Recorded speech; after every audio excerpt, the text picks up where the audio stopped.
Well, very excited to have our next lecturer. He's produced some of the most important and influential records in the history of dance music. So please welcome Mr. Arthur Baker. Thank you. Thanks a lot.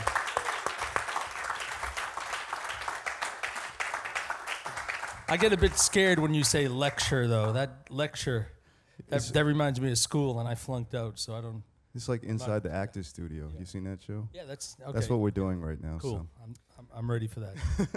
So, welcome.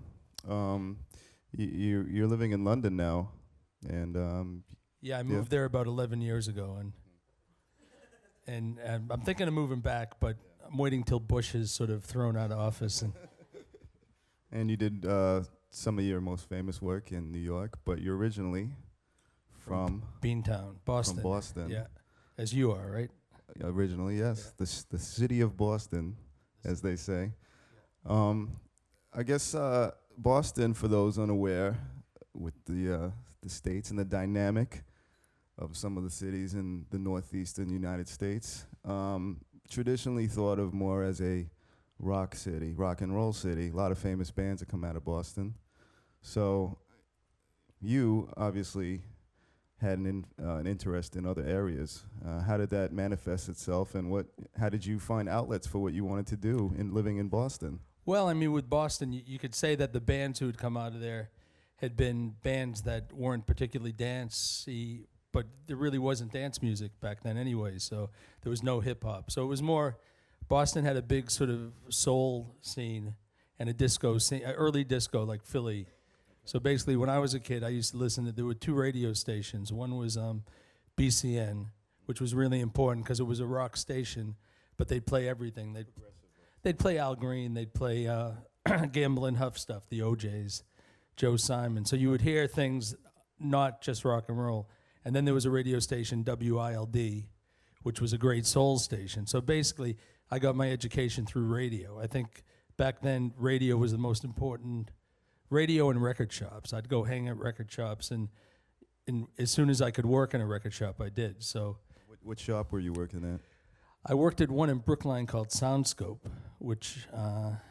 and then I worked before that when I was a kid. When I was in high school, a friend of mine's parents owned a record shop, so they'd pay us in promos. We wouldn't get paid, but I got my first promo was Al Green's first album. So, you know, you educate yourself by listening to music. I'm sure everyone here, that's how they get into music. Obviously, you become a fan first, and that's how it happened. But basically, because the only thing I could look at when I heard Philly records, when I heard or even before that Motown, I said I want to do that. I want to make those records, even though I was a rock fan.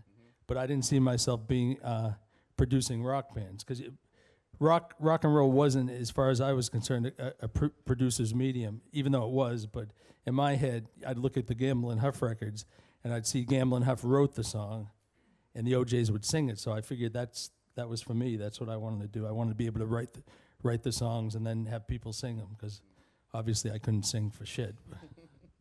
So I guess, how did you get into DJing?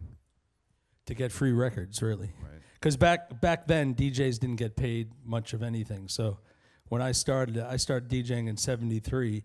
And in 73, obviously, it was just singles. So, you know, you'd have to get two. And then we discovered if you got two copies of the same single, you could extend it by playing a bit of one and a bit of another. And, you know, it was a whole other time, obviously. But I started DJing at college and do parties. And I actually went down to Brooklyn and went to GLI, which was the company that made the first sort of DJ mixer, one of the first. So I got one of those, and I had a few turntables, and I just started DJing at college.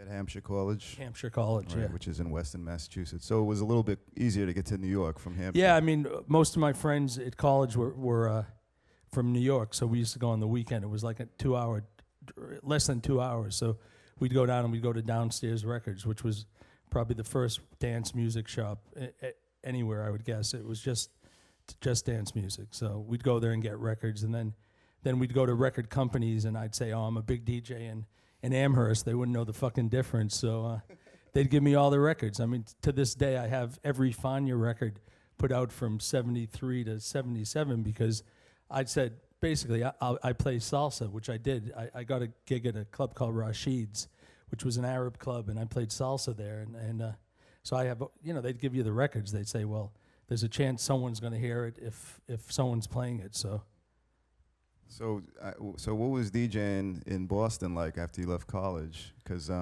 well, describe some of the sort of clubs and the scene what that was like. And I played at mafia clubs.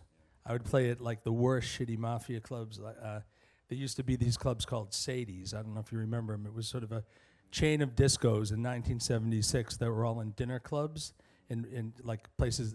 The restaurant was called Chateau de Ville. I mean, it was a really tacky place. But you'd get to play records and no one would dance, and you could watch the Celtics, on the bar on the TV on the bar. So. But it was frustrating. Yeah. I was a horrible DJ. I mean, I'm horrible. So basically, I did it to get free records and get in the door at record companies. I mean, back then, the easiest way in '76, it was the disco heyday of disco, and the easiest way to get into a record company would be I'm a DJ. So you'd go in, I'm a DJ. They'd let you in. They'd have all these DJ promotion guys who'd give you all free records. And then you get your foot in the door, and then you'd say, "Oh, I want to do a remix." I mean, even back then, that was the scam. You'd get your foot in the door that way. So, but you had a very special technique for DJing when people wouldn't dance, though, right? Hey, when they didn't dance, I'd just break the record and throw it at the dance floor. It's true. Luckily I didn't. There were a few I didn't break the. My Donna Summer album, because that one I stuck with. Eventually, they danced to that one. But so, at what point then you decided you wanted to get into production? Well, I mean, when I was in Boston, I went into a recording studio. So this was when I was still working at record shops after college, and there was a studio called Intermedia Studio, and they had the first Aerosmith album was recorded there with Dream On, and great, really good little studio, like a storefront studio. And I went in and I met the owner, and I said, "Listen, I want to make, I'm a producer. I'm a record producer. I want to make a record." Actually, I took a course there. That's not true. I took an engineering course there, and I met the guy through that. And then I just said, I'm going to make this record. Will you give me free studio time at night, downtime? And he gave it to me. He said, "Sure." I was able to really talk him into it. And then I found an arranger. I don't even know. I mean, you gotta realize back then it was all live music. There was nothing. The only on that record we had a click track. There was some click track that a clap track it was called, and that was it. We had a Moog. I don't know if we had a Moog on that first one, but basically you had to hire an arranger and a band. And this was crazy. I'm just doing this shit, and I have no reason to think. I had no musical training at all. And I just said, well, I could do it. I listen to other records. I could do that. Which, so basically, but I needed singers. So somehow I found these two singers, and they were pimps from Rhode Island. I don't even remember where I met them, but it was Chico and David, Chico Walker. And he told me he had been in a band on Motown called the Hearts of Stone, which I found the records. He wasn't on the cover. So and basically, he had money, man. He was a player in Rhode Island, so he had the cash. So he paid for everything. And they wrote this song called Losing You, and we did it. And then there's a Canadian connection here because somehow there was this guy, Pat DeSerio, who was making dance records, and he had a label up here. I think it was in Montreal, and he gave me a record deal. So actually the record came out on a 12-inch, and this was probably 78, I'd say. So that was the first record release. But from there, I just kept doing things like that, and I took, I went to my family, and I borrowed like $1,000 from like my grandmother, my father, just everyone, got money from them, and I decided to make an album, like something like a Gamble and Huff album, and it was like doing a full album with strings on every track. I mean, it was crazy, and I probably spent like $15,000.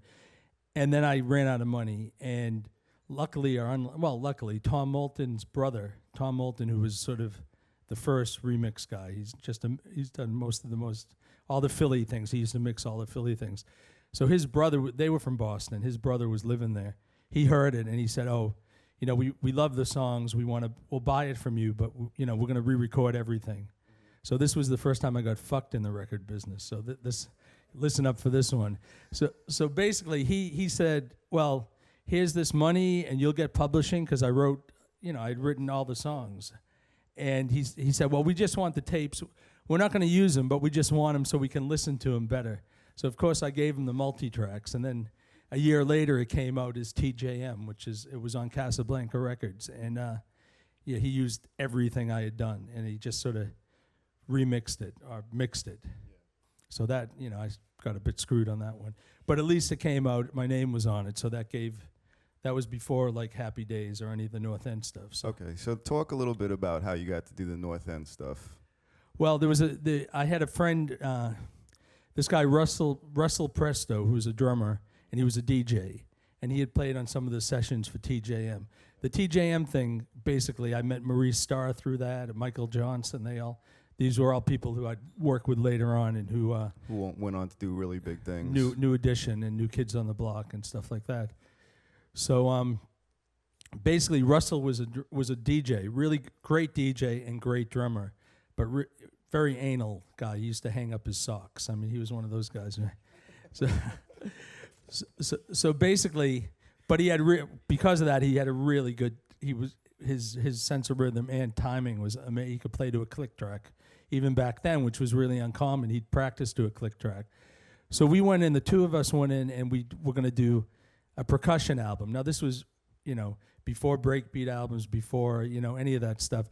We decided we'd do it for DJs. We would do percussion tracks that would just people could play, to extend records. So basically, it was a concept way ahead of its time, and we did it. And then we brought it to John Luongo, who was sort of he was my mentor and all that, because he was sort of the top DJ in Boston, and he went on to move to New York and remix everything from things like Jackie Moore, this time Baby. He did Shake Your Body, the Jacksons.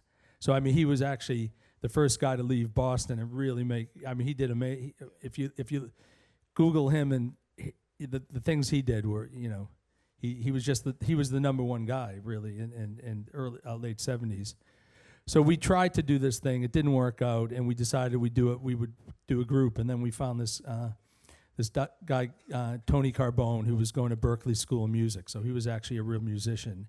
So the three of us went in and we wrote this song called Kind of Life, which we finished it up, and I think, no, Maurice didn't play on that one, but we finished it up, took it to New York, and we went to all the record companies who thought I was a really great DJ would let me in, and they'd listen to the tracks. So basically, Mel Sharon at West End Records, he gave me a record deal on it, and it was the first time we had done a record from scratch that actually came out, with my production credit, and it was getting played in Paradise Garage. Larry Levan loved the record, and basically he used to play it all the time. And Mel always wanted him to do a remix, and Larry actually worked for West End, but Mel would always say, "You ask him to do the remix." I go, "Why do I have to ask him? He works for you, But Larry was a diva, and Mel was like, But so that was the first thing, and then we went back to Boston. They were still living there, and we found this girl, Michele Wallace, and that was the track. Michael Johnson and Maurice Starr all played on that track, and then which was called Happy Days. Yeah. Do you want to throw on a little bit of Happy Days? Yeah, sure. This is North End, featuring Michele Wallace, and this features some of, as Arthur said, some of the players that would. All right, so how did that song do for you guys? Well, it actually did really well. I mean, it was another Larry loved that song also. So I mean, he used to kill it at Paradise Garage. Jelly Bean used to play it a lot at the Funhouse. It was sort of the first thing that came out that actually was a hit. We sold probably 40,000 12 inches in New York, and it did well. Yeah. Now, did Did the flip side also get played quite? Yeah, a bit? there was the flip side. I brought in this DJ T. Scott. Anybody ever heard of T. Scott? He died way too young. You know, he died way too young. Him and Larry. He played at a club called Better Days, and he was an amazing DJ. And also, he was the first DJ who brought people in. Well, that I know of, who brought people in live to the club. He'd have keyboard players playing over tracks, and this was literally like 80. He was doing that in 80. He had this crew of musicians from Queens.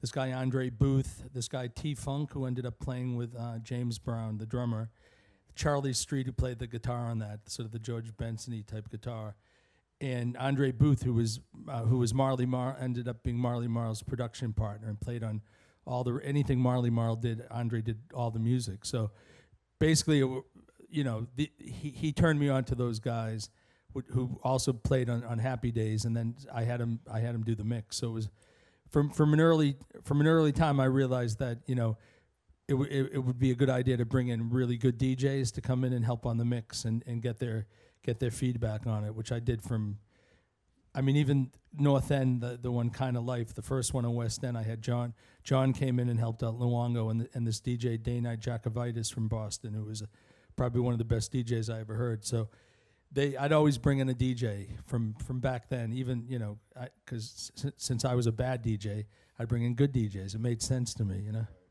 So on that track, that's all live instruments. That's all live. Where did you get that splash on your percussion and well, that's the one synthesizer. That's a Mini Moog hand clap, which it was actually a Maurice Starr special, which would later turn up on New Edition Candy Girl. It's the same. Yeah, but I mean the drum sound. It's a really good drum sound, and that record's been sampled many times. I mean, there was a Happy Days bootleg by this guy PJ something or other that came out in England about 8 years ago, and it went top 10, and someone's just done a remake of that now. So I mean, it's basically it's something that pretty timeless record, but the drum sounds have been sampled many times, and we literally spent like probably 4 or 5 hours just on the snare sound. And I remember Russell put his wallet on, taped his wallet on, and that's how you'd get the drum sounds. Yeah, definitely. So from this, I guess you did some writing as well, right? At the time, you were working for Dance Music Report. Yeah, well, I was working for Dance Music again, writing reviews to get free records. I mean, everything was motivating me for the record thing was definitely where my head was at still. As a DJ, as a bad DJ, but you still needed good records. So I was working for Tom, and after Happy Days came out, he said he decided he'd do a label, which he called Tommy Boy. I mean, yeah, that says something about him, I guess. But so I was the only DJ, I was the only producer he actually knew personally. So he said, do you want to go in and do you want to do a record for me? And I said, yeah, sure, yeah. Well, you paying? I'm playing. Right. So I guess set the stage a little bit. Your roots were in soul and disco. You're working on these club records as well. Yeah. For Tom, he asked you to do a hip hop record. Yeah, but see back then. Set the scene. Okay, I'll set the scene because back then, basically there was no hip hop because it didn't exist. But really, the roots of hip hop were club music and were disco, and guys like Kool Herc, he was playing breaks, but the breaks were from disco records. They weren't from or from any kind of records, but basically it was the same. Everything was the same. So basically when rap started to be recorded, the records that the rappers would want to rap over were usually records that I had been playing, DJs had been playing as disco records. So that's where the breaks were from, and basically, if you go to even Rapper's Delight, Good Times was being played at Paradise. I mean, it was all the same thing. There was no break between what was club music and what rappers were rapping over. They were rapping over club records. I mean, So basically, Tom said, "What do you He had a group. He had this guy Afrika Bambaataa who had like 3 groups: and Cosmic Force, Jazzy 5, Soulsonic Force. So the Jazzy 5 were the most together at the time, and we went in and I went in with a band. I went in with Andre and T-Funk and all the guys who played on Happy Days. And we, Bambaataa came in and we had all these records and we, which one do you want to rap over? And basically back then you would try to take a current record that was sort of hitting the charts and you'd do a rap over it, like another version of it. And at the time there were two that we were thinking of, Genius of Love, Tom Tom Club, and Funky Sensation by Gwen McCrae. And basically I figured that someone else was going to do Genius of Love, and there were like 3 versions that came out. So we picked Funky Sensation, and we called it Jazzy Sensation, and that actually sold. I have it so I could play a little bit, but that sold for Tom like 50,000 records, and Put the label on the map, more or less. It totally put there was no label before. There was one other. He had a record called Let's Vote. I don't know if you remember that one. Really horrible record, but I'll play you a bit of Jazzy Sensation. Wait a minute, hold on.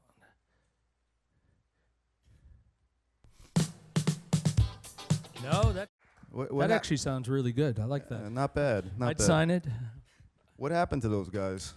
Man, back then it was just one in, one out, and that would be it. I mean, Tom, basically I had nothing to do with the business. He was hiring me, and he didn't believe in albums for rap groups at the time. It was more like one shot. But I guess I think he obviously was totally wrong because he wasn't thinking in the future. Well, I guess Bam more or less was the artist. Yeah, or maybe that's how he thought of it. That's probably how he thought of it. Yeah, absolutely. Because they didn't even do a follow-up record. That record did really well, and there was no follow-up. So that's crazy. But so I guess let's talk about Bam's follow-up. Yeah, which one was that? Well, so that one was Jazzy Sensation was successful, and then we decided we'd go in again, and Tom said, Soulsonic Force is next up, and we went back in, and I had been listening to a lot of Kraftwerk, but I had been going. There was a record shop in Brooklyn. I lived in Brooklyn, and there was one called Sound Factory, and there were these 2 brothers, Music Factory, yeah. 2 brothers, Donnie and Dwight, and I used to go down there and hang out on Saturday and just hang with them and just see what was selling, and basically, I had a couple. They had that record out, so they we'd just hang and it was a really great time. Early '80s, things were starting to really happen in New York. A lot of great records were being cut in New York, and a lot of things on Prelude, and there were a lot of good dance labels happening, and basically they played me Numbers, which was the Kraftwerk record, and I just thought the beat was ridiculous. It just sounded great, and it just when people were in the record shop and it came on, it was just a whole other thing. So basically at the time, the Trans Europe Express. At the same time, at that time I was still actually working. I was working at Cardinal Distributors. It was a one-stop in Long Island. So I was making records that were selling 40,000 copies, and I was sweeping the floor at a one-stop. Well, eventually I got a promotion, but I was a good sweeper. But so I basically I'd go out for we'd have our lunch break and we'd go sit. It was right near the projects, and we'd sit there. And you'd always hear Trans Europe Express. You'd always hear the hand claps and the melody. I was like, this is it was really surreal sitting in the housing projects and hearing that reverberating off the buildings. It just was very bizarre. So I thought that the beat on that it was too slow. We hooked the 2 of them up, and Bam decided that he was into this record Super Sperm, Captain Sky. So that would be the break. So we actually went in the studio with these ideas, and we decided we needed a drum machine. This wasn't going to be a record that would have a live drummer on it, because we were trying to emulate the sound. Yeah, we were trying to get the sound that Kraftwerk, the electronic drum sound. So we listened to different drum machines, and we heard the 808, and we said that's it. And basically no one had an 808, so this is a true story. We put an ad in the Village Voice. We looked in the Village Voice, and we saw a man with drum machine, $20 a session. So called him up and said, come on in. And we went into the studio called Intergalactic Studio, which the appropriate name. Well, yeah, and the Beastie Boys later made it famous with they were working there also. Well, they weren't working there then, but they were part of that whole scene. And we went in, and we made this record. But I mean, basically, the programmer of the drum machine, he had no idea what the fuck we were doing. It was sort of, you want me to do what? And played him Kraftwerk, and just sort of, I mean, we did. That's the reality. We showed him what to program, and the Neve, it was through a Neve, which was amazing, amazing board. But basically, we went in there, and me, Bam, John Roby, who I met through that, and that we're still best friends to this day. And I guess, tell us a little bit about John and his roles in the record as well. Well, yeah, I mean, John was a genius. He's a genius musician, but basically, he was very good. He had a Micro Moog and he had a Prophet 5, so he had the keyboards. I mean, this was the first time got to use a polyphonic synth, because I was always using the Moog. So basically, he brought the Prophet 5 up. There was also strangely enough, there was a Fairlight there. Now the Fairlight, the stuff you can probably do now on a $1,000 computer, that the Fairlight was probably worth over $100,000 or more, and you couldn't even get anything close to what you get now. So it's just the technology. I mean, you can't even imagine the change in technology is ridiculous. And so we had this Fairlight, which was just taking up a lot of space, but it had a few sounds in it. One being like this sort of explosion sound, which we used in the break, and then the orchestra, the infamous orchestra hit. So we used that. But Roby could actually play, So basically, you tell him play that, he'd play it, he'd add something to it. He was really, really good. So we went in, and the first night, no rappers around. There were no rappers in the house that night. Bam was there. Okay. None of the group was there. They came in later, and we did this track, and it took us like 8 hours. And I took the thing home, and I was living in Brooklyn at the time, and I put it on. I said to my wife at the time, I said, we've made musical history. I mean, I knew there was no rap. It wasn't finished. Just listening back. I mean, I was trying to make a record. When we went in the studio, I wanted to make a record that punk rockers, as we called them then, but whatever, I wanted something that was going to be uptown and downtown. I mean, from day one, that was the idea. It wasn't like it isn't like we lucked into that. We were going for that. We wanted to make a record that, people into Talking Heads would play, and people into Sugar Hill Gang would play. We wanted to sort of merge that, and that that had a lot to do with Bam, because Bam was open to that. If he had said no, we wouldn't have done it for that record. I mean, he was definitely open to that, because he was DJing downtown and uptown. So he was sort of the guy who really was the first to be able to do, because Kool Herc was playing uptown, but you wouldn't see him playing downtown in Danceteria or that kind of club, or AM PM. Although Bam definitely crossed the boundaries. So we knew, I knew we had something from without the rap, and then the rappers came in and they hated it. I mean, not even they despised it. They didn't get it at all. They wanted something that sounded like something on the R&B chart. They wanted Jazzy Sensation. That, yo man, why don't you do that? Why do you do that for us? And this, they were just really pissed off. Mr. Biggs was like, "No man, we're not going to rap on that." So basically, we had to convince him, and I can't. The Planet Rock, the whole theme of Planet Rock. They had, I think probably Globe, he had the verses, but where I think my input into that, which I think was very different, was I said we need a chorus, and I think that was probably the first rap record that had its own individual new chorus. Rock to the Planet Rock, don't stop. I wanted it to be a song. I wanted people to have a chorus, because in Rapper's Delight there was no chorus. And the ones before that there was a hook line in the breaks. These are the breaks. But and some of them, but I said let's make it so that it's a real song, and then having the cities in it was definitely like James Brown would always have, Atlanta, Detroit, whatever. Yeah. So we took it international. We had like Berlin, Lebanon. We just went through cities and international cities. So we were, when we were doing it, I was attempting to make an international pop rap record, but not just pop, obviously, but with a song, with a hook, and just sort of so it was sort of in our minds we were trying to make sort of this alternative thing, but that had choruses and that people all over the world would relate to, because we obviously would put their city. It was just sort of, we took bits of all records that we liked. I mean, it was sort of the first cut. In a way, it was one of the first cut and paste records. And when we put it out, we also figured.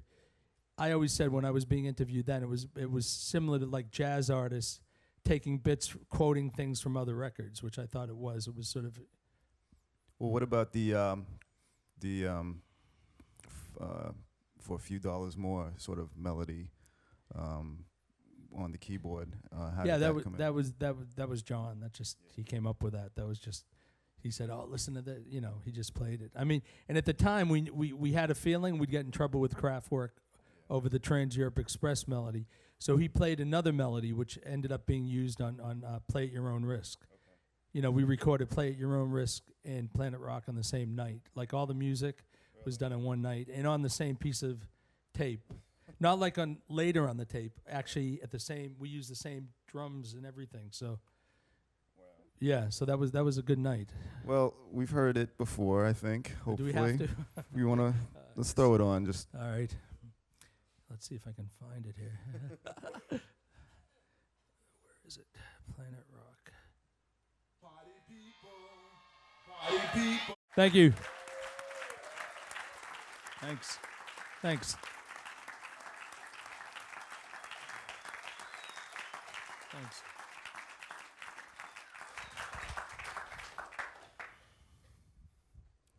How's it sound to you now? Still sounds pretty good. Yeah, it's okay. I would have changed a few things. They're never perfect, What would you have changed?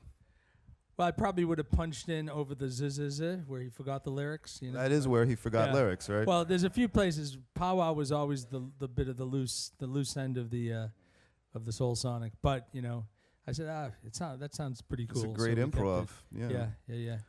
Well, LL Cool J liked it. He used it last year on his record. Yeah, on Lose Control, on Control Yourself. I mean, yeah. I don't know where to begin.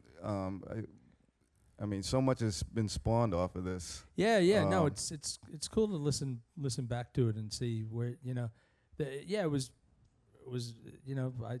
When we did it, I said I knew it. I knew we had it. Never had that feeling again after that record. No, honestly, I've had records where I thought, oh, that's a hit, but I never really had that feeling like we've done something that's gonna last and influence people. I really felt it at the time. So that even the rhyme style on this is very unconventional compared to what came before it. Yeah, it was like Globe was sort of he was the genius of the rappers. He was sort of the guy who he called it. He didn't want to be a rapper. He wanted to be an MC popper. That was what he was calling his style. It was MC pop, and then after that, obviously, Run DMC on It's Like That. They weren't totally influenced. Well, the music was, but also the rap style and yeah, I think it was sort of the halftime thing instead of being on the beat, being off the beat, and it was very different at the time. Did you ever get any reaction from Kraftwerk? Oh yeah. Yeah. What was that all? What was that? Well, all I mean, basically, they went to Tommy Boy and were angry to say the least. But what he did was he gave him $1 a record, but he raised the list price of the record over $1 a record. So basically, it didn't cost him anything. It just that's why all you guys who bought it paid. When we bought that, I was wondering why it cost $1 more. It was $1 more. It was a $5.98 list, 12-inch as opposed to a $4.98. But by the time when he did that, the record was so hot, people just went for it. But that's actually why it was $1 more, because he just paid Kraftwerk $1 a record. And actually, I was reading the drummer from Kraftwerk. He's written a book, and he doesn't have nice things to say. But basically, what's very weird is he's saying, "Oh, they sampled us," and obviously there wasn't sampling back then. We borrowed their melody, but which we ended up paying more for than if we had sampled it now. Now you'd get half the pub or whatever, but it wouldn't be $1 a record, that's for sure. So they never saw it as homage, and they never saw it as well. Now, all these people who never heard of that song before. No, they didn't. And I mean, he's the guy who got fired out of the band. So I don't know. Maybe maybe they fired him because he was a jerk. And he's a drummer too, so that. In an electro band, so. So I don't. Not much use for him.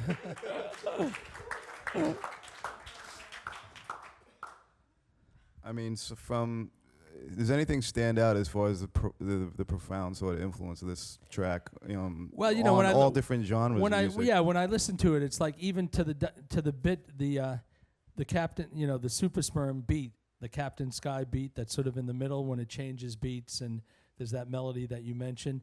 Well, that like in England, two-step, all that sort of that house thing that happened that's still going on.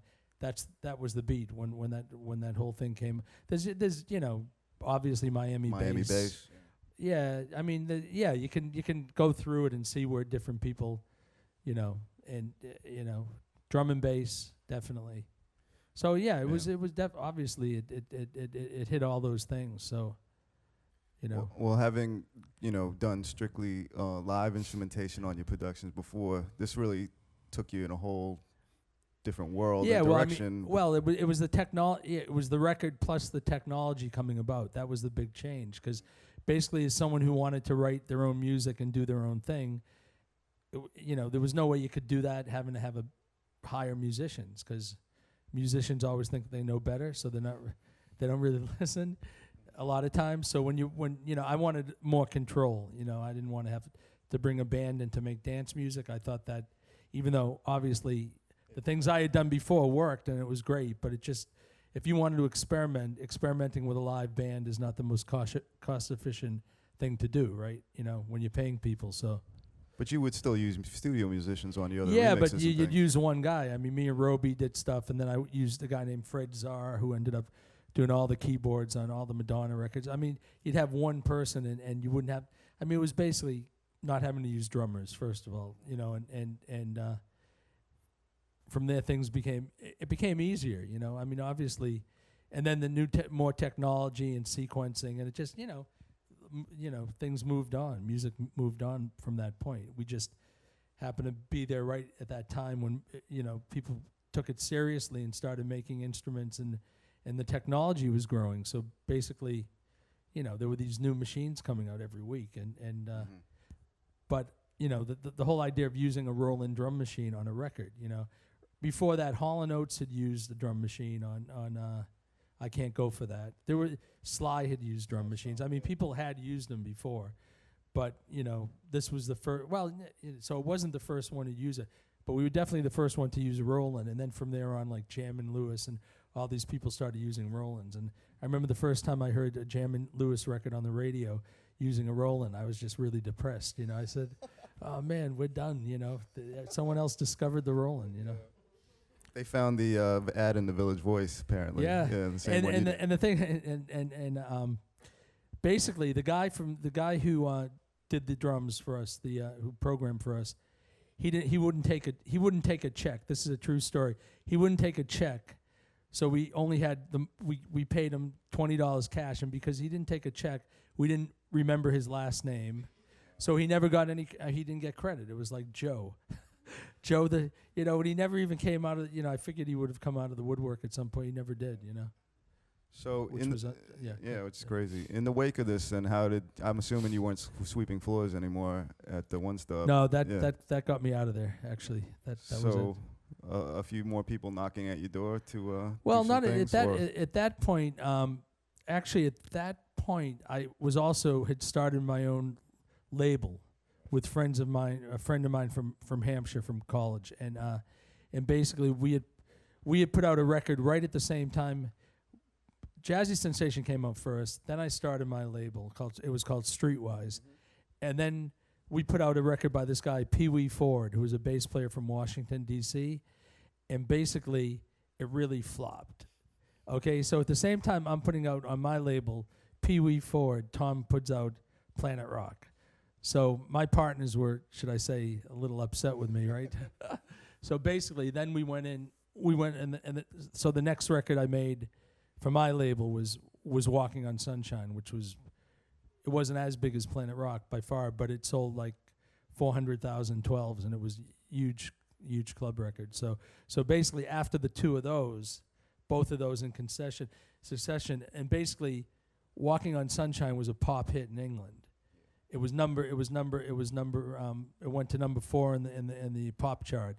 So that got me my cred. Even Planet Rock was underground, but Walking on Sunshine was huge. It sold over 250,000 12s in England. I mean, and it sold like 200,000 in America. So that actually was the combination of those two sort of got me noticed by other people. Do you want to throw on a little bit of Walking on Sunshine? Yeah, sure. Yeah.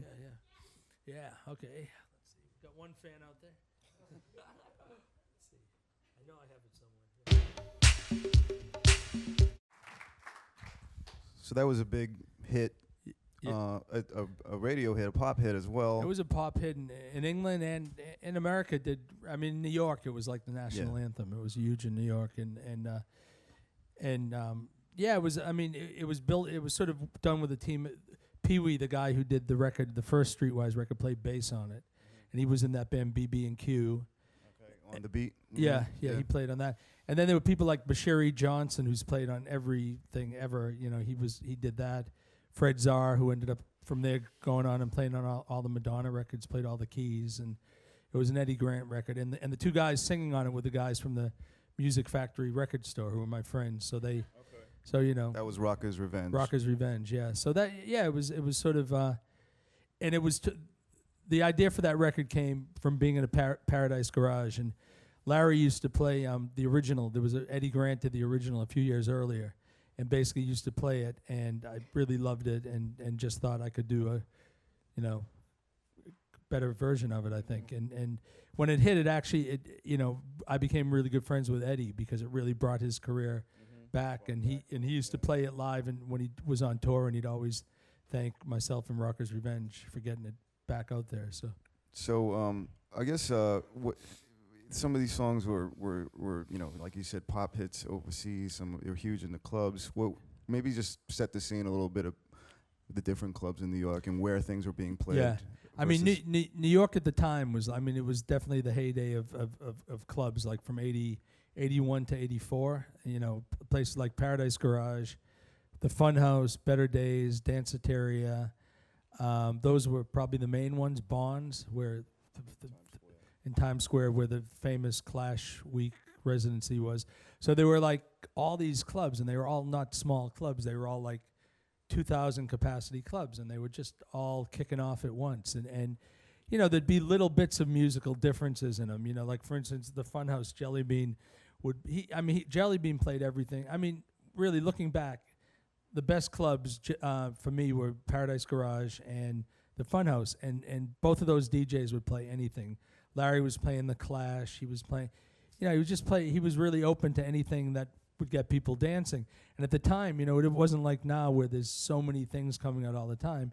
You had to really search for good things because less people were making dance records at the time. It was just, so if you found something by Jelly Bean used to play a record by called Slang Teacher. It was like some band from England, sort of this really indie, sort of really weird record, but he'd play it. He'd play Cat Stevens, Dog Beat. He was playing anything that that would work. And along with that, guys like Bambaataa, Jazzy J, they were open to playing Aerosmith, and they were just playing all that kind of stuff. So it was an amazing time because you could really try things, and you could try things and then bring the tape down to the Funhouse, and Jelly Bean might throw it on. Once you had the rep, you could get your stuff played pretty instantaneously. So that was cool. But the clubs, Danceteria was an amazing club. Mark Heyman's and Freddie Bastone. So someone like Madonna came out of Danceteria because Mark, who discovered her, DJ there, And then Jelly Bean, who also produced her, was at the Funhouse. So she was like, that was her thing. She was at the clubs every night. She was just a club kid, really, and you know, that's where it all came from at that point. The clubs, I mean, it was, you know, to compare it now, it's just, you know, pathetic now. No, it is. It's just club-wise, it's in New York, it's just pathetic, you know. To think in the early 80s, we had like 5 or 6 huge clubs that pumped out music, you know, and you could just go to 5 or 6 places and there'd be thousands of people dancing to great stuff, and now it's just really bad, you know, bad there. What you mentioned playing bands from England. There was a little band from England you did some work with as well. Yeah, well, New Order got in touch with me after Walking on Sunshine and Planet Rock, and they were, you know, a friend of mine, a guy by the name of Michael Schamberg, worked for Factory, and Factory was the label that they were on, and he ran Factory in New York, and he thought that we should work together. And at the time, Ian Curtis had died like 6 months earlier, and they were putting together the new band, New Order. And they sent. It was funny because at the same time they came to me, this other group from England came to me, which was this group Freeze, who had a hit, Southern Freeze, but is sort of cool and as cool as New Order were, sort of Freeze were as uncool. So it was sort of, I think it really disturbed New Order when they found out that, you know, I had also been working with Freeze, because it was sort of, you know, the north-south divide in England, which is northern moody guys like New Order, and Freeze were like southern soul boys. So it was sort of really different. But the New Order thing is both groups sent me loads of stuff to listen to, and I just didn't listen to anything, because I figured if they came over here and we picked some of their songs, we'd have to work on their songs, and I didn't want to work on their songs. I wanted to work on songs we did together. So basically, when New Order came in, we went to it's funny because we went to Brooklyn to this studio, this guy Fred Zarr, the keyboard player, who I said worked on all the Madonna stuff. Basically, he had a little studio in Brooklyn, but sort of way out in Brooklyn, Kings Highway, which I don't know if any of you know about Brooklyn, but it's sort of, you know, it's sort of really it's sort of like a Jewish ghetto thing happening there, and he, you know, there was a temple next door, and we were, you know, we bring New Order there, and they didn't know what to make of it, and then I just sit them down there, and I'm just sort of standing there, and they're sitting there, and no one knows really what to do. And, you know, I was used to working with John Roby and a few other people, and Fred, who I had a relationship with. And with them, you know, it was sort of, and their whole their reputation was being really dour and moody, and, you know, they never smiled. And when you tell people in England you were working with New Order, what are they like? You know, everyone, they were so, because of the whole Joy Division thing, which I understood that later, but at this point I was like, well, you know, what's that all about, you know? But so I stood there and we tried to write songs together, and it wasn't really working. And they were sort of intimidating me. There were 4 of them, and I wasn't really intimidating them, which I didn't know at the time. And basically, so nothing really got done for a while. And then we actually went in the studio, and the clock was ticking, so we started writing in the studio. And from that session, we came up with Confusion, but also Thieves Like Us. So we wrote the 2 of those songs in the studio in a couple of days. And Barney, the lead singer, he was ill. He's always ill. Barney was always ill. And then they flew off, and they took the tape for Thieves Like Us, and I figured I'd never hear about that one again. And then one day, about 2 years later, Confusion had already come out. I'm in a club I'm going into a club, and I hear this beat, and I'm like, damn, that sounds like one of my beats. And I didn't know what, you know, and I finally climb up the stairs, and I look, and it's Thieves Like Us. So basically, they had finished it up and, you know, put it out. Okay. But I got my credit and everything, but it was just sort of, I hadn't really expected it ever to be seen again, you know. But I mean, that isn't usually how they work. They usually were. I thought they were going to be some sort of really flash polished English, you know, band, and they thought I was a flash polished American producer. So we were both wrong, you know. Do you want to? You mentioned IOU too. You want to maybe contrast a little bit of both, of what was going on? Yeah. But Confusion is the one that Jelly Bean, you know, I brought in Jelly Bean to help us with the mix, and then we'd bring the tapes down to obviously no CDs or anything at that point. So instead of cassettes, we were bringing the big reel-to-reel down. So he would actually play it, and then when we did the video, that's obviously what the video shows. But things getting a little even more rhythmically complex. Yeah.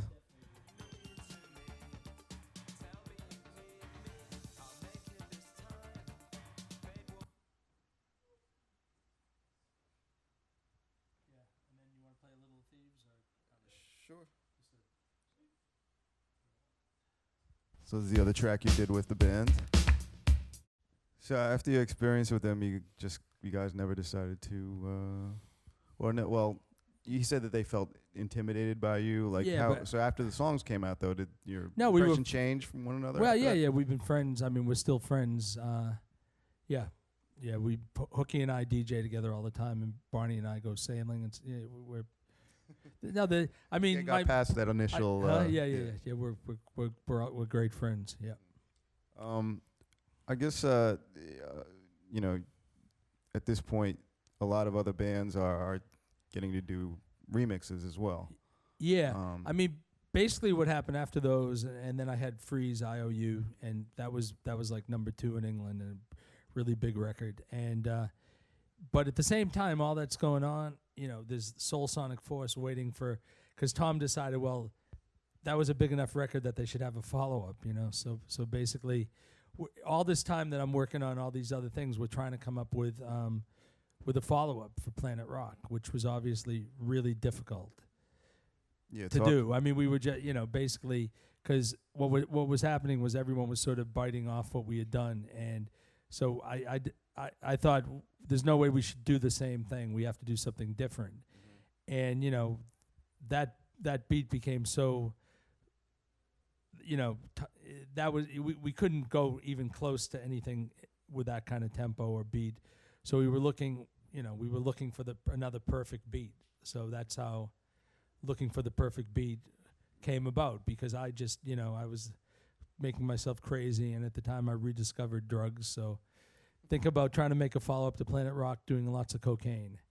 It didn't really help. But, so we would just, me and Roby were we'd be in his house, like, constantly trying to come up with a track for Soulsonic Force. And they didn't, and by that time, I mean, the rappers they were all touring, because they had this big hit. So Bambaataa, and they had their costumes and shit. They were going out, the George Clinton stuff, and they were going out on the road, and doing really well, making money on gigs, and they were like waiting for us to come up with something. So it was sort of a lot of pressure on us.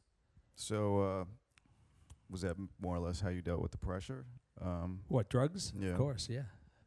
No, yeah, definitely. I mean, I had done drugs earlier in my life, but then when I moved to New York, I stopped doing them. So basically, like Planet Rock and Walking on Sunshine, that was sort of pre-drugs, and then after that, sort of Confusion was sort of full drugs, and Perfect Beat also. So there was like a 4-year period from 82 to 86 where I did drugs like pretty constantly, yeah. But so I guess after you did Perfect Beat, were you content with the results? Yeah, actually, basically, it didn't come close to sales, but it sold a lot. It sold like 400,000, 12. I mean, it sold a lot. And what made me feel, I didn't really care about it's weird looking back. I didn't really care about the sales at all. It was more like feeling good about what we had done, and also we still were into critical acclaim back then.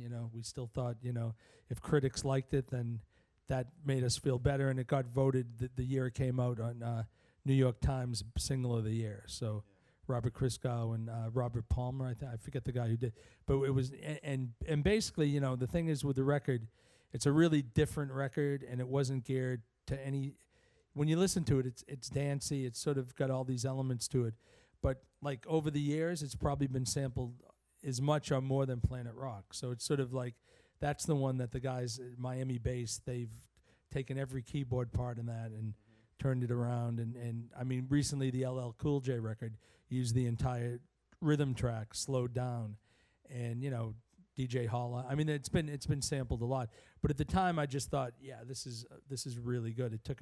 I thought it took it to the next level because it was a lot even more musical than the first one, more complex, and production style wise, there were lots of things in there besides like the keys, which have been sampled, but sort of the beat this bit, and there were lots of other things in there that have stood the test of time, definitely. So yeah, I was really happy with that, So Did you want to throw any of that on? Well, I don't know.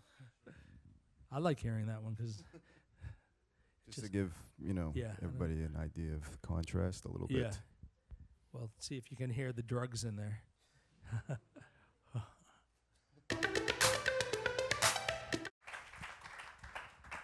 So the part where the beat this part, was that a challenge? Yeah, that was me too. Like I did vocals on that one. Really? Yeah. Okay. Uncredited. And all the looking for the perfect, that shit, that was me.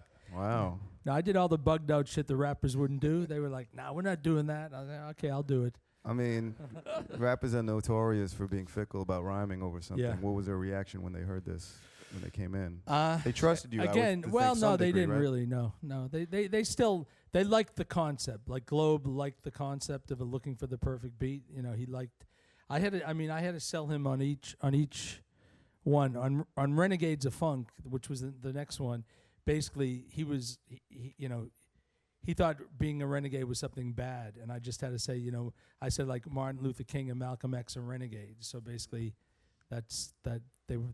He bought into that, but you definitely had to sell him on it. We weren't doing the typical, but they did. They trusted us after that, but not Globe did because he was more the thinker. The other guys were still a bit fickle on it, And at this point, what's happening with Streetwise?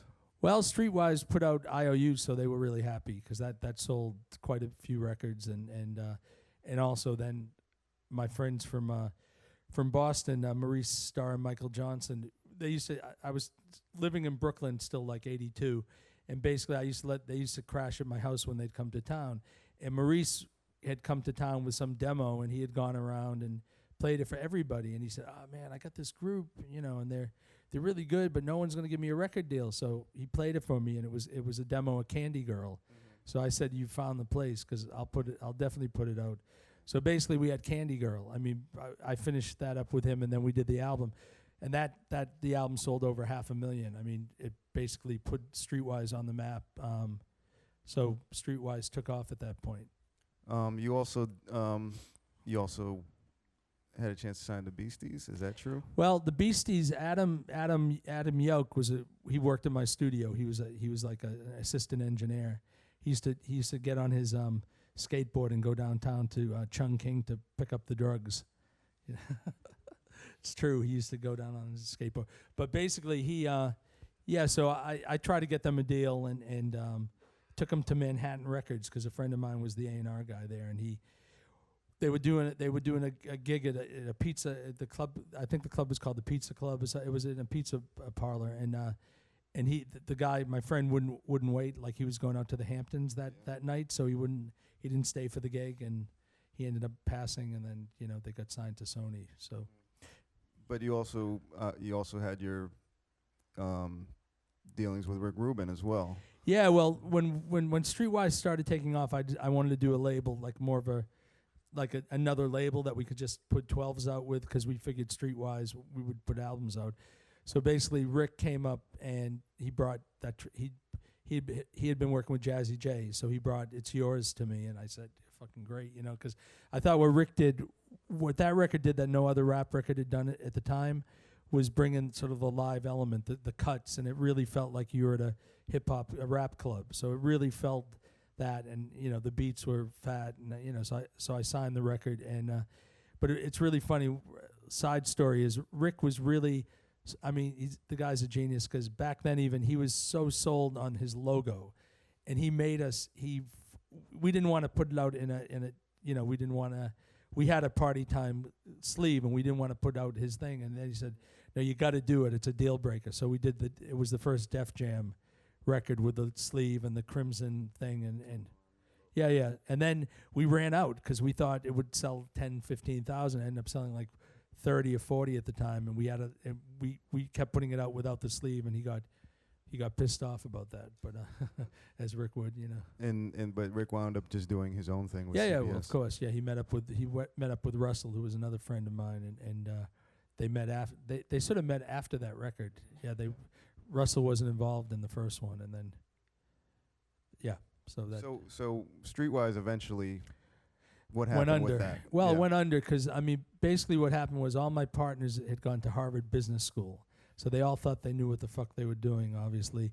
And after New Edition, business people sometimes think if you have something like a record that sells 500,000, next year you'll have 2, or you'll have one that sells 1 million. So they made all these projections, and they started signing things. Because at that point, that's when I started doing a lot of remixes for big acts like Springsteen and Cyndi Lauper and all that shit. So basically I took my eye off the ball a bit, which was a major mistake. They started signing things and giving people money. Like if you wanted a soft touch, go to Streetwise and, bring them a demo, and they were just throwing away money. And then a lot of the distributors in America at that time, a lot of, say if you have a hit record, could be the worst thing for you in a way, because for instance, there was a place called Stan's in St. Louis, and we had sold like 50,000 albums, and he went out of business owing us on like 30,000 albums. So that, anytime one of those things would happen, it would cost us a lot of money. So the label ended up going bankrupt. I took it over for $1, and then I sold half of it to Morris Levy. You know who he is, the guy who in The Sopranos is Hesh in The Sopranos, the actual real guy. You know the name Morris Levy? Roulette Records, Sugar Hill. He took over Sugar Hill, TK.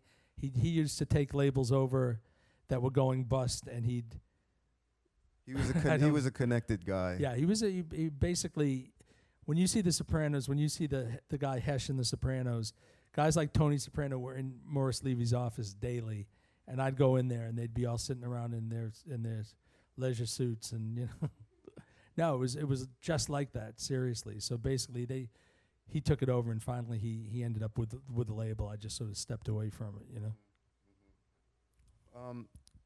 So you mentioned you were doing all this remix work for people like Springsteen, Yes. Rolling Stones. Yeah, basically back then, I was hot. I was living in New York, and basically I knew some people in the record business, so they were all coming to me to do remixes, and I got in at Sony, Columbia at the CBS, and I was doing pretty much remixing, Springsteen and Cyndi Lauper, lots of things like that, and then Paul McCartney. Lots of crap stuff. It wasn't.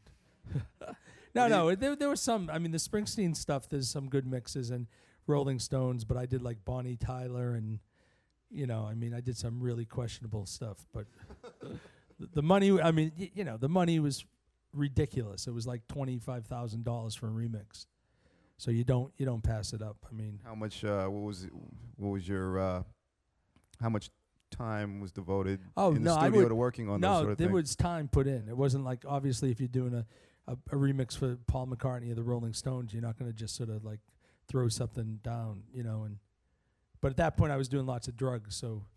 It was just it was pretty much of a nightmare, There was a lot of pressure on. It was definitely, going from doing like little street records to like getting all this money for remixes, and it wasn't they weren't obscure acts. They were all sort of like big acts. So I read at the height of this when you did the Too Much Blood remix for Rolling Stones, you had Too Much Drugs. It should have been called, not Too Much Blood. You guys had 20 reels of. Yeah, we had 4. Who knows? We just kept. Because back then, as opposed to now, back then you do a mix down to half inch. I would mix down to half inch. Each half inch reel costs $75 or $80. So figure it out. I'd take 40 reels of pieces. So that was like $3,000 right there in tape costs. But basically, that way you didn't have to make a final decision. Now you could just sort of save mix, and then cut it in your computer. Back then, we take it as reels, and then I had all these different kids who used to edit for me. Probably the most famous became the Latin Rascals, but basically a lot of other guys did it for me, and I just bring cases of reels, then say, okay, listen to all this, take notes, and that started around that time. Before that didn't happen. I mean, definitely, I'd have to say I'll blame it on the drugs, because basically before that I'd finished the record. You'd edit it at the studio. You might take a few reels of pieces, just so that in case you wanted something. But then then we just got crazy. We just figured we wanted to take a reel for every instant. Whatever we need, we'd have there. But basically, it was a waste of time and money, really. What sort of advice would you impart to these folks here as far as cutting through all the distractions and dealing with the pressure if you've created something that, relatively speaking, was a success that, you have to follow up on? Well, I never tell people to stay away from drugs, because I did it, and, you figure that out yourself, and it doesn't really help. I don't think it helps creativity, It didn't really help my creativity. But don't believe the hype. Don't get into your own hype. That's one thing for sure. And, I say that basically the problem with a lot of people now making music is they have endless time to do it, because you're not paying musicians and you're not paying studios. So basically you could just get into it and just be fixing and fine-tuning forever now, I think. I do it myself when I make music. So, you gotta know when to let shit go and just let it out. And also, it's always good to get other people's feedback and to play things out at clubs and play it for friends or play it for people who are into music. You never hear something the same as when you're playing it in a record label or to people who aren't going to be yes people. I always heard things totally differently. Every little thing that you might have a suspicion about, when you play it in front of a record company or friends or whatever, it becomes super obvious, because you get a bit nervous about it, So I think it's good to have the insular thing of having your own studio and being able to work as long as you want. But at some point, there have been bands who have been destroyed by that, just who couldn't ever finish their follow-ups just because they had too much time. A deadline's always a good. I mean, to me, working on a deadline is the best thing in the world, because otherwise you just could go forever on something. So I think it's really important to have deadlines, set deadlines. What about remixing versus producing? Did you have a preference? You got a lot of remix work at a certain point. I used to. Well, there's good and bad things about both. I mean, good things about remixing are you don't have to deal with the artist, but also bad things about it you don't. I mean, if you're working with the right artist, it's great to be have that sort of collaboration. But with remixes, remixes were always cool, because you'd get, back then I was getting offered lots of things I really liked, and then I'd get to do my own idea of how it should sound and what it should do. And especially like with Bruce, that one I did 3, and it was a real that one was special, because he had never let anyone sort of touch his work, and we hit it off really well, and it was very cool. And some of the artists I worked with Cyndi Lauper over 3 records. Some of them I had personal relationships with, but then I worked with Jagger, and then some were just jobs, and I never met the people, and but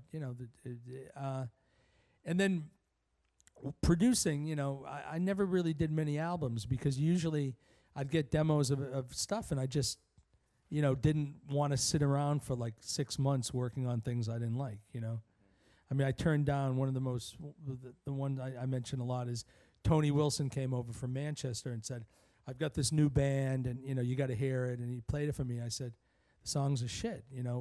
What's good about the band? Oh, you got to see him live. But at the time, I didn't fly. I had I wasn't flying at the time, so I passed on. It was Happy Mondays. So but the songs on the first album are shit. I mean, you can listen to it now. They're not good songs. But that's the whole thing. When you produce an album, you're taking on a responsibility of someone's life. That's the whole thing.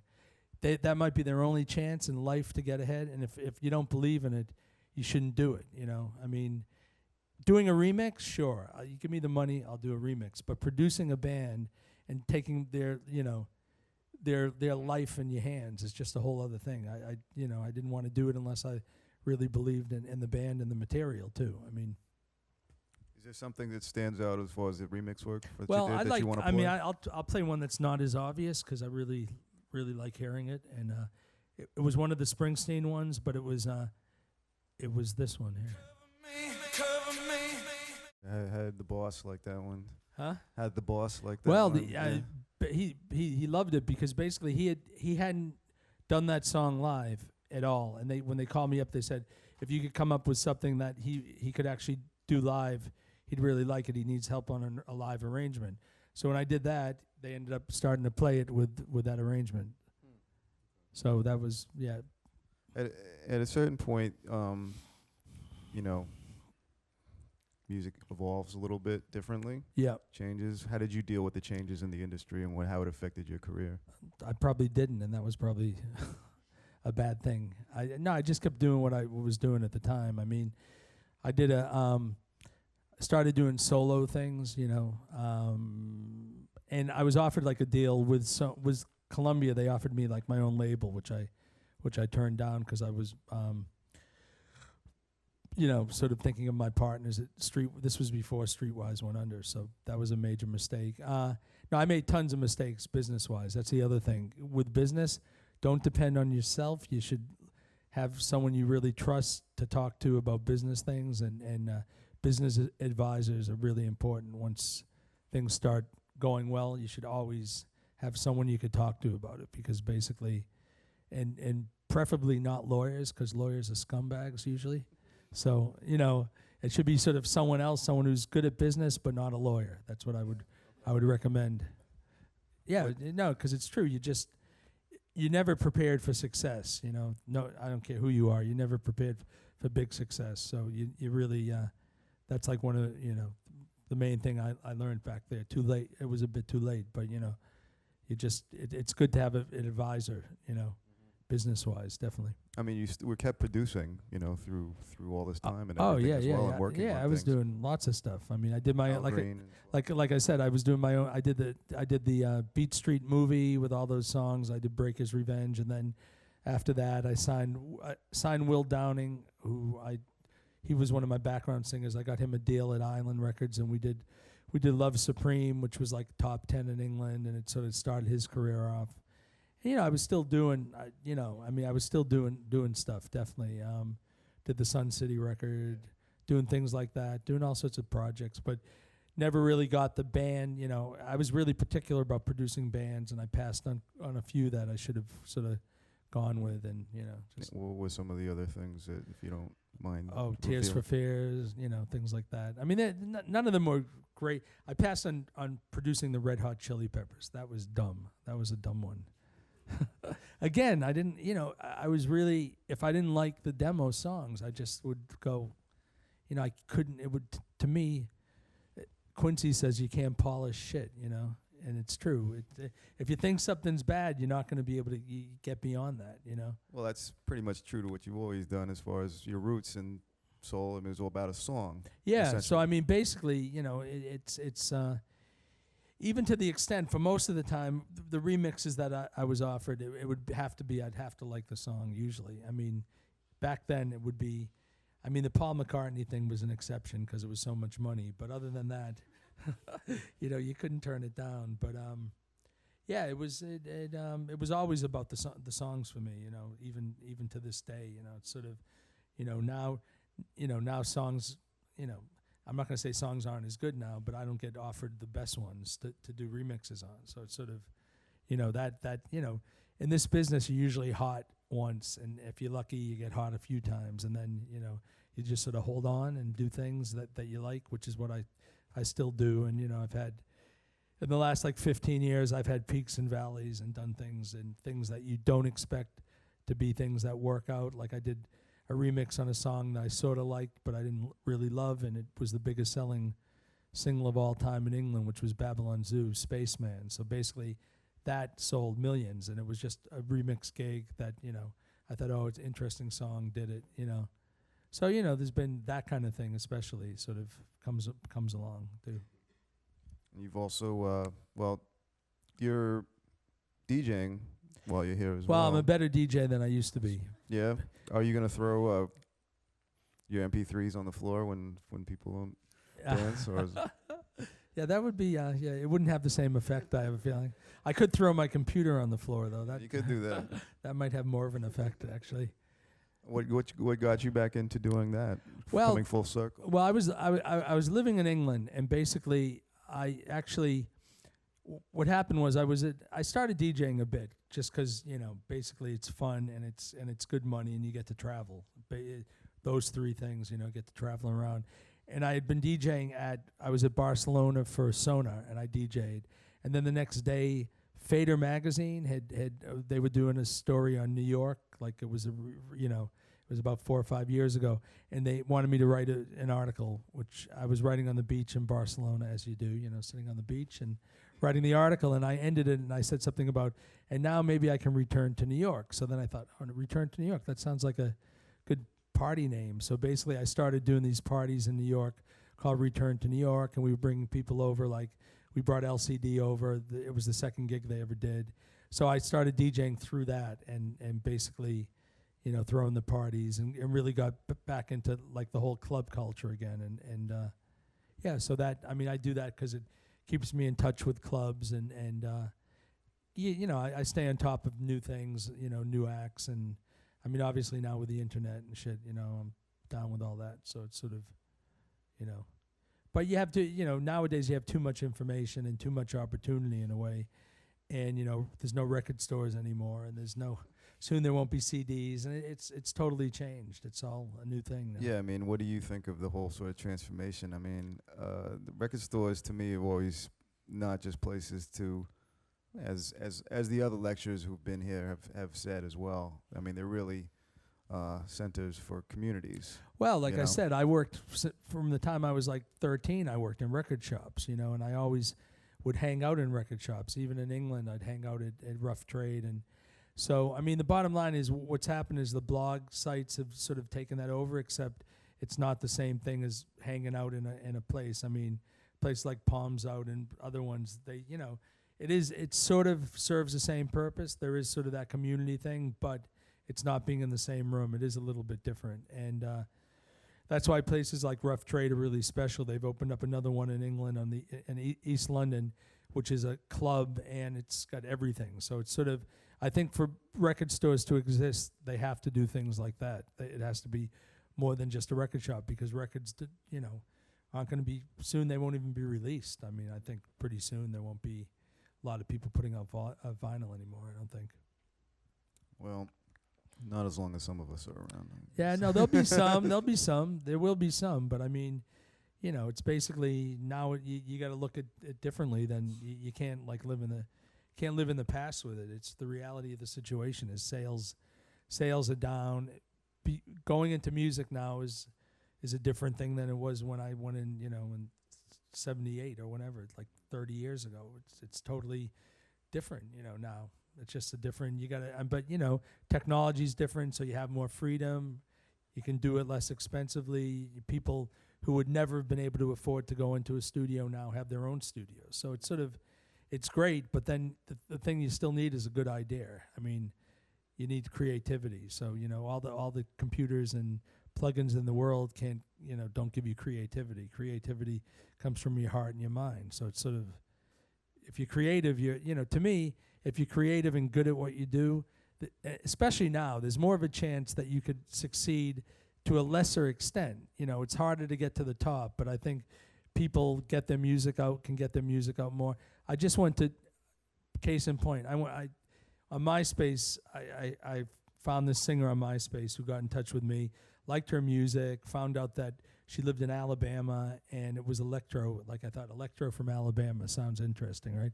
So basically, it turned out her father used to be had an electro group in the 80s that never succeeded, and they did the music together. So I brought Mark Jones from Wallace Sound Records, and we went to Huntsville, Alabama a few days ago, and we showed up, and they opened the garage, and they had set their stage up, and it was just surreal. It was really surreal, but it was great, and she's really good, and we're going to sign it to a 12-inch deal, and if it takes off. But, basically, she'll make her money not by record sales. If you're successful now, you'll make it by merchandising, you'll make it by live, and you'll make it by syncs. record sales are down the toilet. They're just not going to come back because most kids have grown up not having to pay for music. How are you going to get them to pay for music? You have to pay to go to a gig. There's no way around that. If you want to see live music, you pay. If you want a T-shirt, you pay. If someone wants to use your song in a movie, they have to pay. But other than that, the sales thing, I mean, unless you're, Kanye West, there are guys, and if you do country music, people are still buying it. They'll buy records until they die out, and then, You think that's the sort of perception that music is more disposable for maybe a younger generation because they don't have the tangible things. There are no record stores. They don't have to pay for it. But unfortunately, a lot of the music is disposable. I mean, I'm not saying I'm not going to be an old fuddy-dud and go, oh, it isn't like it used to be. But the bottom line is, we live in a world with reality TV crap. There are great artists out there, but there's a lot more shit out there now. There is, and the shit gets to be celebrities, and celebrities get to be on TV, and it's just the whole concept is different. You don't, people. You can either want to be great or be famous. Decide to be great, and you might be famous. Decide to be famous, you might be there for as Andy Warhol said. Everyone has their little thing, but then they're gone, So it's really what you want to do. I mean, if you want to be great, then nowadays there's opportunities that this girl lives in Alabama. She would never have gone to New York. She might have sent her demos forever. No one would ever heard them. They would have, people used to have boxes of cassettes that they just toss out the window.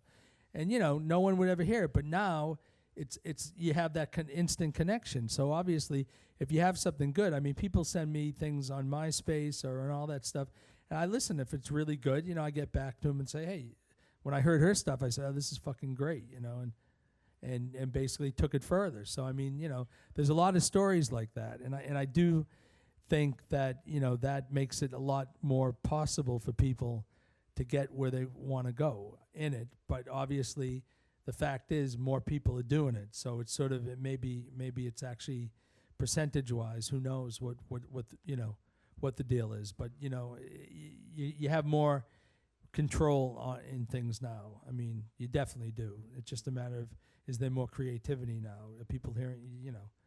I don't know. I'm not sure about that. Does anybody have any questions at this point for Arthur Baker? Okay, good. Just wait for the mic, please. Right there. Oh yeah, it was a long time ago. I wanted to ask the song "Thieves Like Us." How does this name came out?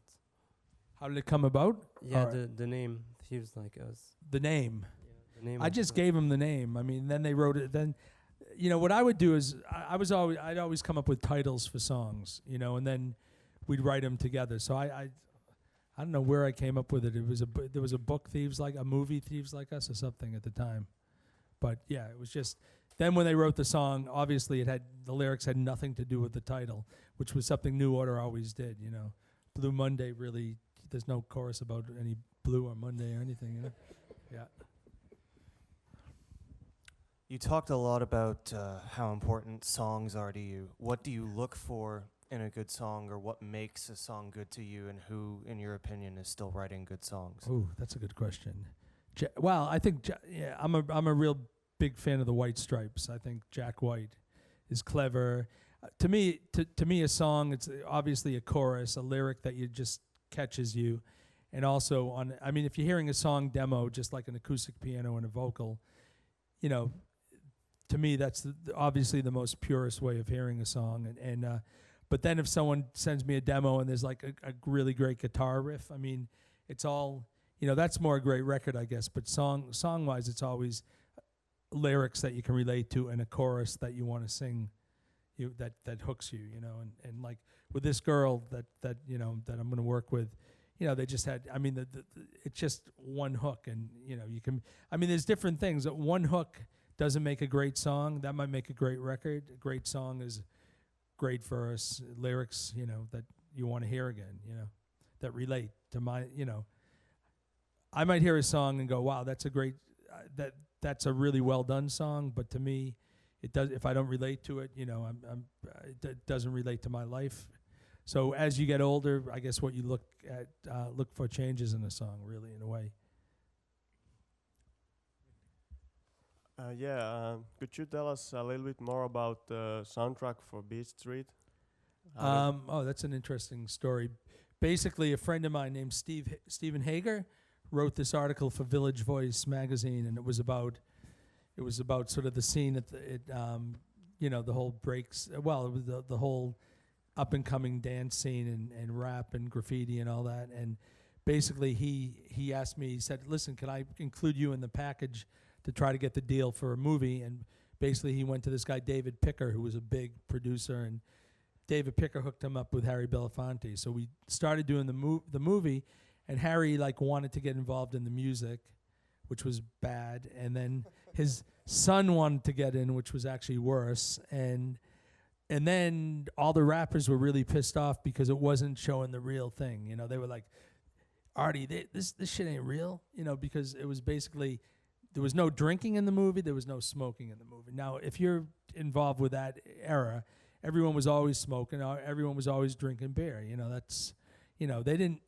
Most of those guys didn't do any drugs. It was really pretty at that point. In '84, they weren't doing drugs. It was like drinking beer, smoking, maybe a joint here or there.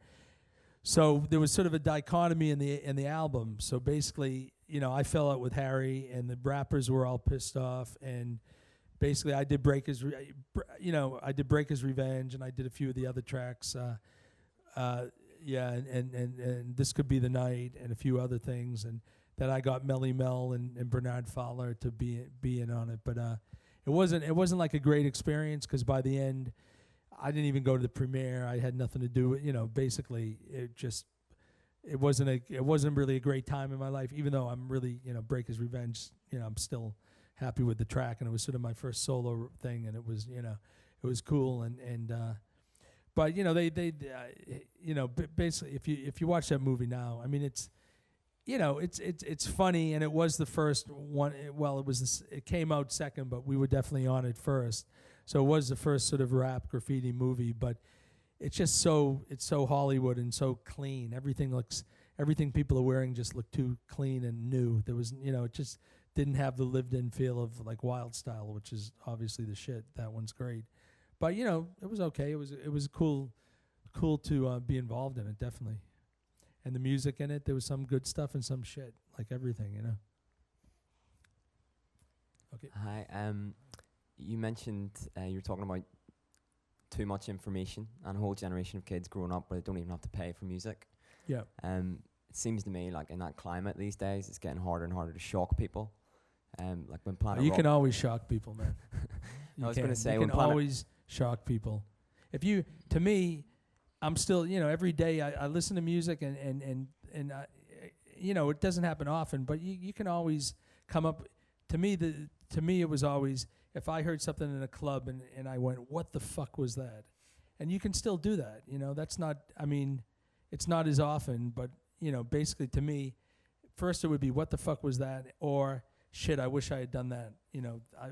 I like that record so much, I wish I had done it. So that's still how I measure things. And to me, "What the fuck is that?" is still, you're out in the club, you hear something, that to me is the test. So I think people still are doing it. It's just, there's more competition to shock, but, it isn't all about shocking, but it's always good to get that shock in a club when you're out there and you go, "Wow, that's amazing."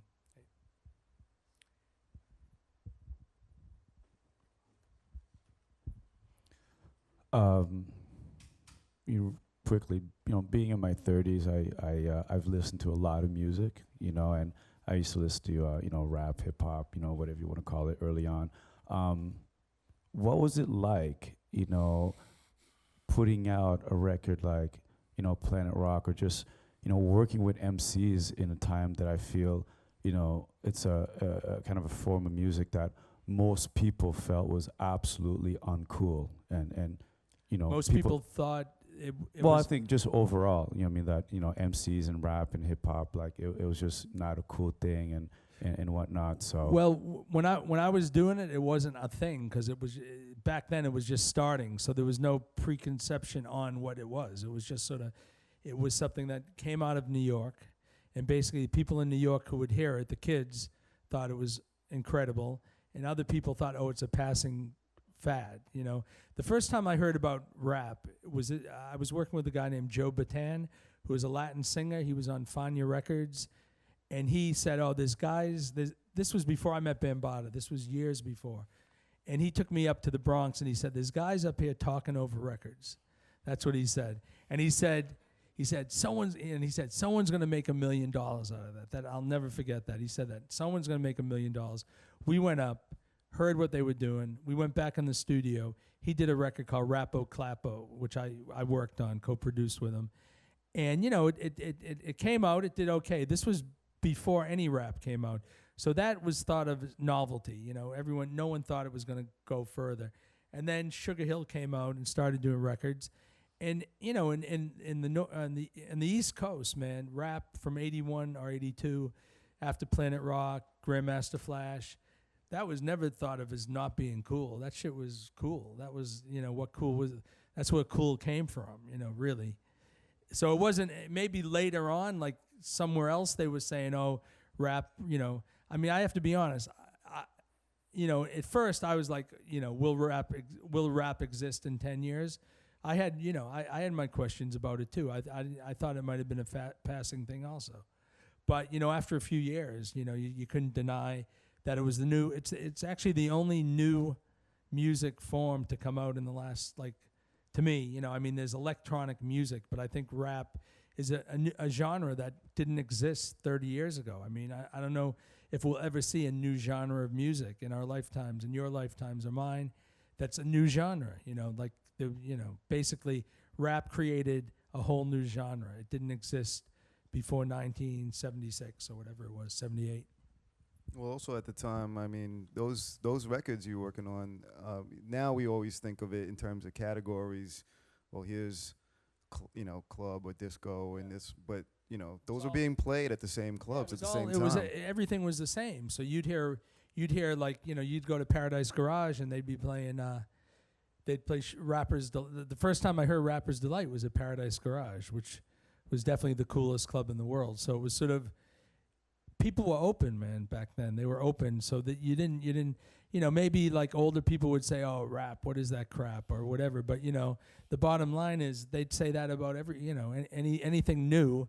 People are always going to be down and, you know, criticize anything new. I mean, you know, but, you know, the thing is, categories of music, that's, suck, you know. Like when I was a kid, I was into Jackson 5, you know, ABC, all that, and I'd be listening to David Bowie mixed with Jackson 5.